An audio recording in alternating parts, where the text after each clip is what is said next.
this video we're going to talk about the ADVANCEMIG 315C.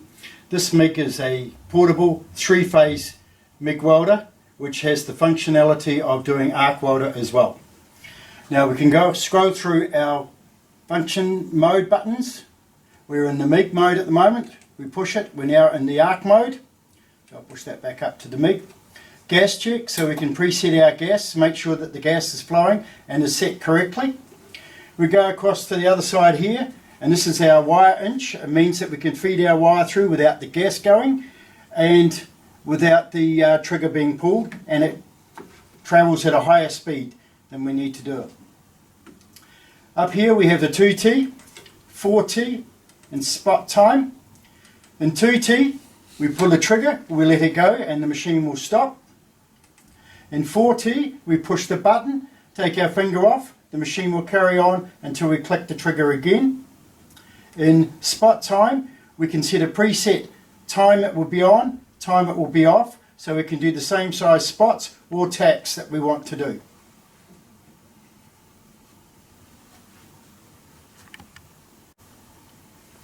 To set the functions in behind the MIG that we'll only ever use and set them up, and once they're set we can leave them alone. We push the function button. The function button brings up, first one is pre-gas, and we can adjust the pre-gas up and down. About 0.3 to 0.4 is a good starting point.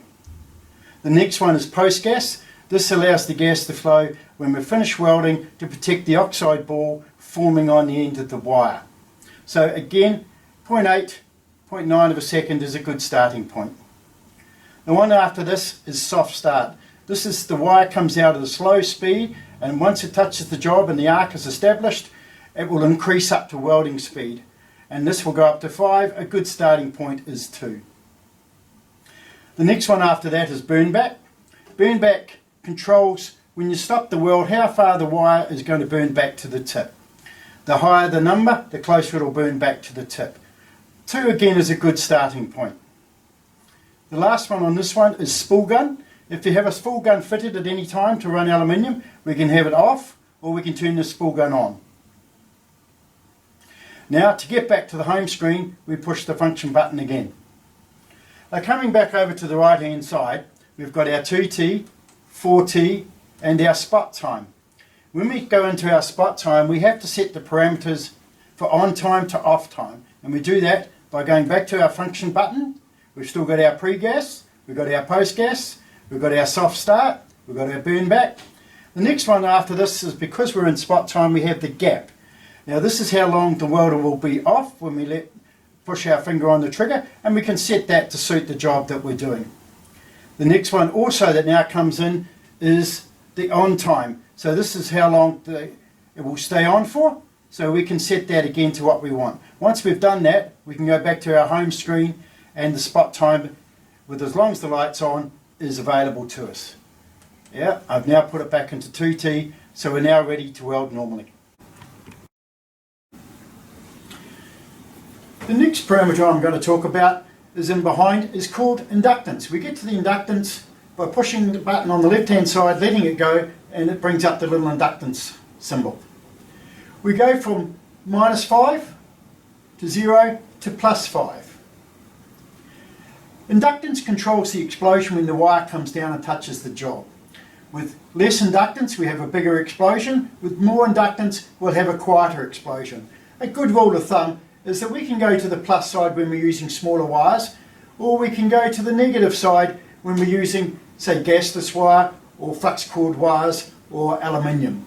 It's a personal setting, but don't forget it's there. When we're finished making our setting, we push the button again and we're back to the front panel.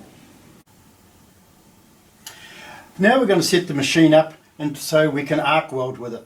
First thing we do is we go to our button here, we turn it into our arc mode, and we take off our gun.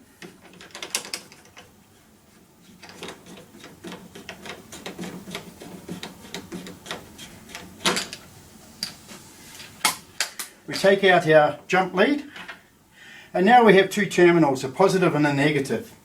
I check my packet of electrodes and it tells us that we connect the electrode into the positive handpiece.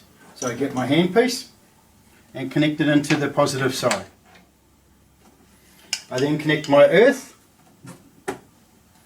and connect that into the negative side. I then hold my jaw, put my hand in, put the electrode in, tighten it up, bend it down, and then we can go to our machine and adjust the amperage. I've checked the packet, and this particular electrode needs about 130. So I'll set my machine at 130 amps, and now we have to go in behind and set the functions for arc welding. And we do that by pushing the function button, and this will tell us first and foremost hot start. Now hot start will go up to 10, a good start is around about 4. Now that's how, when we strike the arc, it's going to give us that little bit of grunt to get the electrode going. The next one is arc force. And arc force is when the arc is going and we try to push the arc in or anything like that, the arc will want to go out. So if we do arc force, this will just help us reach out and grab a little bit more energy when the weld is going and we try and ignite it and keep it going. So I'll set that at 5. And then when we finish that, we push the function button and we go back to our home screen. So now we're ready to strike our arc.